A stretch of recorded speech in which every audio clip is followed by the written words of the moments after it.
चलो, अब जो हमारा आज का जो टॉपिक है वो है हमारा, ठीक है। अब हम स्टार्ट कर रहे हैं अपनी थर्ड एक्सरसाइज, और ये जो है हमारा टॉपिक जो है आज का, वो क्या है, वो है हमारा सेक्टर।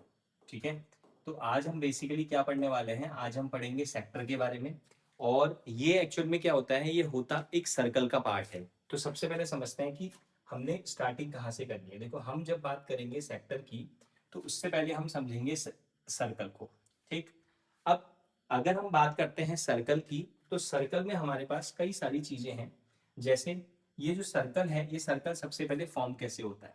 तो सर्कल के फॉर्मेशन के लिए सबसे पहले हमें चाहिए होता है एक सेंटर, जिससे हर एक फिक्स डिस्टेंस पे बहुत सारे पॉइंट्स को ज्वाइन करके क्या बनता है, एक सर्कल बनता है। और यहां से अगर हम बात करें इस रेडियस की, तो ये क्या होगी, ये हमारा रेडियस होती है, जिसे हम स्मॉल आर से रिप्रेजेंट करते हैं। एंड और अगर हम इसको और आगे फर्दर दूसरी रेडियस को भी ज्वाइन कर देंगे, तो हमारे पास क्या बन जाता है, डायमीटर बन जाता है। तो यहाँ पे अगर हम बात करेंगे इस कंप्लीट ए बी की, तो ए बी क्या है, ए बी हमारे पास डायमीटर है। और अगर हम बात करेंगे ओ ए या फिर ओ बी की, तो ये हमारे पास क्या है, ये हमारे पास रेडियस है। ठीक है। तो जो हम बात करने वाले हैं सेक्टर की, वो एक्चुअल में क्या है, वो इन्हीं दोनों चीजों पे डिपेंडेंट है। कैसे डिपेंडेंट है इन दोनों पे, ये जो हमारे पास सेक्टर है, ये एक्चुअल में कहाँ से बनता है। जब भी हम क्या करते हैं, जब भी हम किसी सर्कल का फॉर्मेशन करते हैं, ये हमारे पास क्या है, ये हमारे पास एक सर्कल है। और इस सर्कल में जब हम कोई दो रेडियस, अगर हमने, ये हमारे पास सेंटर है और हमने क्या किया, एक रेडियस हमारे पास ये है, एक रेडियस हमारे पास ये है, क्योंकि इसमें हम इस सर्कल में हमारे पास हजारों रेडियस पॉसिबल हैं जो बन सकती हैं। तो जो एरिया इन दोनों रेडियस के बीच में जो कवर होगा, उसी को क्या कहा जाता है, सेक्टर कहा जाता है। जैसे अगर यहाँ पे हम बात करें, ये दो रेडियस जो हैं, ये वाला एरिया जो है, ये कवर कर रही है अपने अंदर। ठीक है। इन दोनों रेडियस के बीच में सेंटर पे क्या बन रहा है, ये जो एरिया बन रहा है, इसी को क्या कहा जाता है, इसी को बोला जाता है, दैट इज सेंटर। ठीक है। और इसका अगर हम एरिया फाइंड आउट करेंगे, तो वो क्या कहलाएगा, that will B area of sector. Clear. उसके साथ साथ अब जब हम बात करते हैं इस सेक्टर की, जैसे हमने कहा कि the area enclosed between the two radius. अगर हम कहेंगे कि कोई भी एक ऐसा एरिया जो दो रेडियस के बीच में कवर्ड हो, उसी को क्या कहते हैं, सेक्टर कहते हैं। तो एक रेडियस ये है, दूसरी रेडियस ये है, राइट। तो ये हमारे पास क्या है, सेक्टर है। क्यों, क्योंकि ये एरिया दो रेडियस के बीच में कवर हो रहा है। लेकिन उसी के साथ साथ अगर मैं कहूं कि ये वाला जो एरिया है, जो ये वाला एरिया है, ये भी तो दो रेडियस के बीच में कवर हो रहा है, राइट। इसका मतलब जो ऊपर वाला पार्ट है, ये भी तो रेडियस के बीच में है, दो रेडियस के अंदर ही तो ये कवर हो रहा है। ठीक है। एक हमारा ये वाला पार्ट, और सेकंड हमारा ये जो येलो वाला पार्ट है, येलो वाला पार्ट भी हमारा दो रेडियस के अंदर कवर कर रहा है। तो इसका मतलब ये दोनों क्या है, ये दोनों सेक्टर हैं।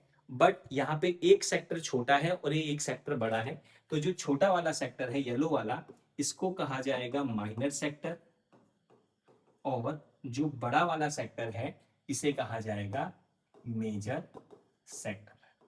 ठीक है। तो बेसिकली सीधे सीधे सिंपल सी डेफिनेशन है कि जो एरिया दो रेडियस के बीच में कवर्ड होगा, that will be known as the sector, and the smaller one will be called as minor sector, the bigger one will be called as the major sector. Clear. Now अब जब हम बात करते हैं किसी भी सेक्टर की, तो अगर आप देखो, अगर हम यहां से किसी एक सेक्टर, अगर हम अलग अलग बहुत सारे सेक्टर्स बनाएं, ठीक है, अगर हम इसमें अलग अलग सेक्टर्स बनाएंगे, तो सेक्टर्स के लिए हमें क्या चाहिए, सेंटर चाहिए और रेडियस चाहिए। तो एक सेक्टर मेरे पास ये आ गया, इसको नेम दे देते हैं ओ ए बी। ठीक है। ये क्या है, ये एक सेक्टर हो गया हमारे पास। तो सेक्टर, इसको लिखते हैं हम सेक्टर ओ ए बी। ठीक है। उसके साथ एक सेक्टर में बना लेता हूं ओ बी सी। तो दूसरा हमारे पास हो जाएगा सेक्टर ओ बी सी। और एक सेक्टर हम कह सकते हैं ओ ए, यहाँ पे नेम दे देते हैं D, O A D C. ठीक है। तो यहाँ पे हमारे पास एक कंप्लीट सर्कल जो है, वो बहुत सारे मल्टीपल छोटे छोटे सेक्टर्स में डिवाइड हो चुका है।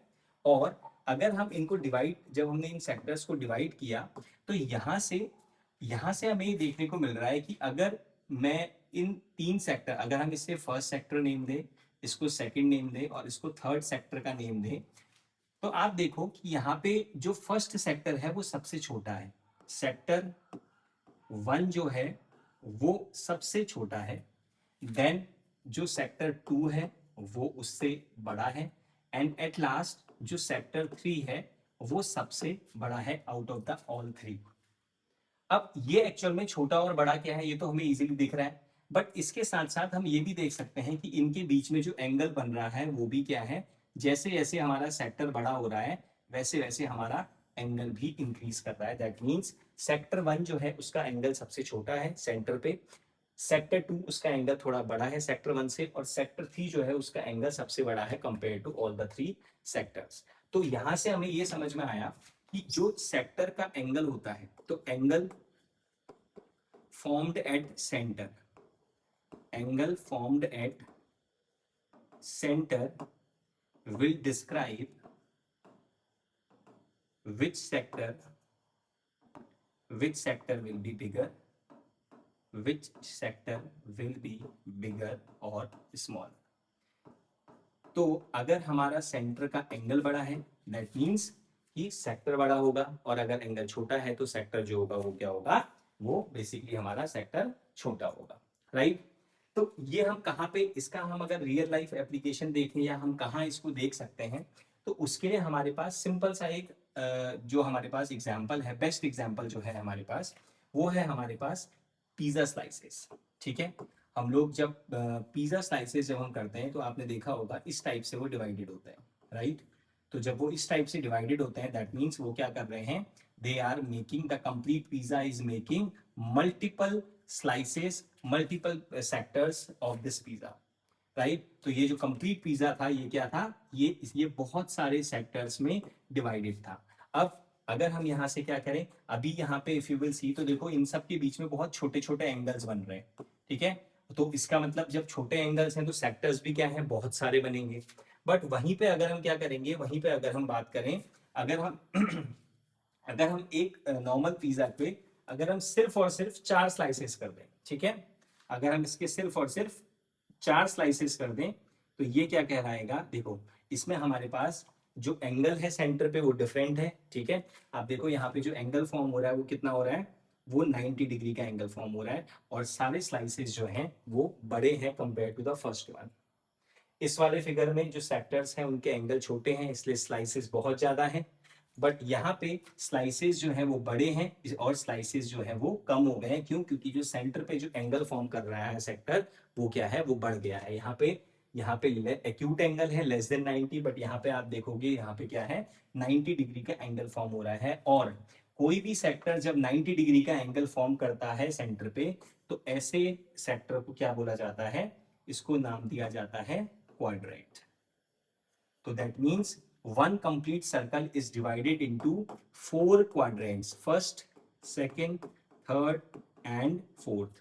तो basically quadrant क्या है, it is a kind of sector but the sector that is having a 90 degree angle at the center, right। तो ये basically है sector ही, but जब भी एंगल 90 डिग्री होगा सेंटर पे तो हम उसे क्या बोलेंगे, हम उसे quadrant नेम देंगे।